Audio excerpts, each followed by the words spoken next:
Hello students, welcome to my channel.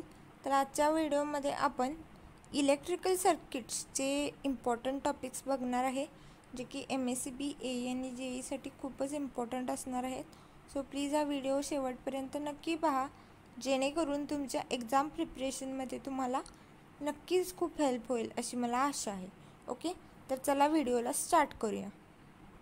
So बघा, electrical सर्किट्समध्ये दोन पार्ट्स येतात.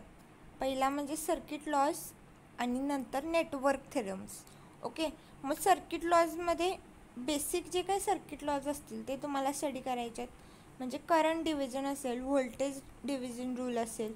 ओके, त्यानंतर KCL म्हणजेच किर्चॉफ्स करंट लॉ असेल, KVL म्हणजेच किर्चॉफ्स व्होल्टेज लॉ असेल. हे तुम्हाला माहीत पाहिजे, त्याचे डेफिनेशन्स, त्यावरून आपण कसं कॅल्क्युलेशन्स करणार आहे हे तुम्हाला माहीत पाहिजे. ओके, त्यानंतर नेक्स्ट आहे नेटवर्क थेरम्स. मग नेटवर्क थेरम्समध्ये जे काही नेटवर्क थेरम्स असतील ते तुम्हाला माहीत पाहिजेत.